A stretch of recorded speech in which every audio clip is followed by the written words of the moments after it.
explored the idea that satellites could be used for broadcasting.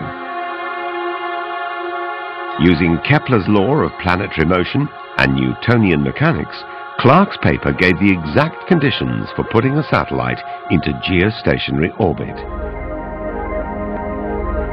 Today, there are hundreds of such satellites orbiting the Earth, and SES Astra, together with the other SES companies around the world, operate more than 40 of them.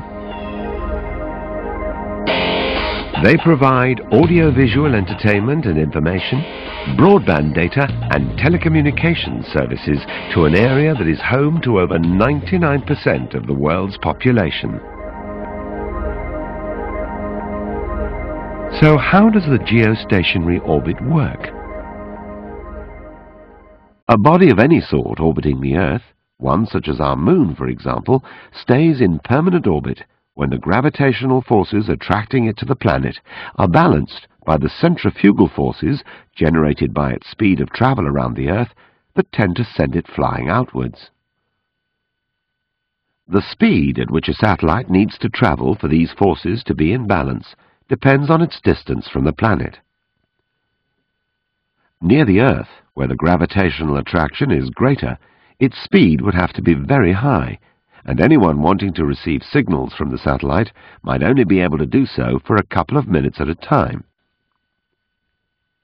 In the same orbit as our Moon, they'd be able to see the satellite for about 10 hours a day, but in either case they would need a reception dish which constantly tracked the moving satellite across the sky.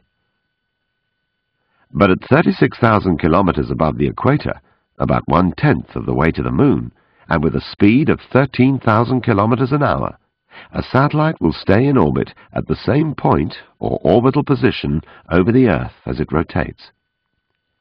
And that means that viewers on the ground can pick up signals 24 hours a day, 365 days a year from a fixed reception dish. An orbital position is actually a box, about 150 kilometers each side, in which the satellites are parked. In addition to the major forces that keep the satellites in orbit, they're subject to other forces too. They're affected by the gravitational pull of the Moon and the planets, and by distortions in the Earth's gravitational field. Mountain ranges such as the Himalayas can pull them off course. On the ground, at control centers located around the world, huge parabolic antennae track each spacecraft. The control centers receive a constant flow of information from each satellite, telling them their precise locations at all times and the exact status of the onboard systems, which are exposed to the harsh environment of space. Highly skilled engineers control their fleets in space, monitoring flight dynamics and carrying out precision maneuvers. By remote control, the onboard thrusters are fired from time to time to ensure that the satellites remain in their geostationary positions, thus maintaining the highest quality of program transmission 24 hours a day, 365 days a year. Satellite operations become even more complex and challenging where several satellites are co-located at the same orbital position.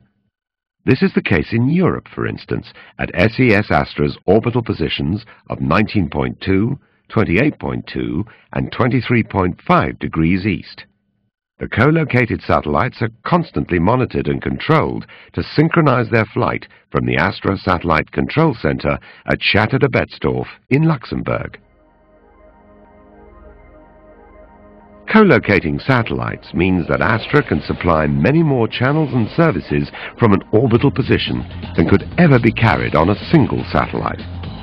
It also means that the system has built-in backup and reserve capacity should one satellite or part of a satellite fail. The lifetime of a satellite in space is mainly determined by the amount of fuel it carries for these station-keeping maneuvers. The SES companies around the world have an outstanding track record of successful satellite management. Through careful planning and efficient use of that fuel, our engineers maximize satellite lifetime while at the same time guaranteeing an unrivaled 99.99% network availability for our clients.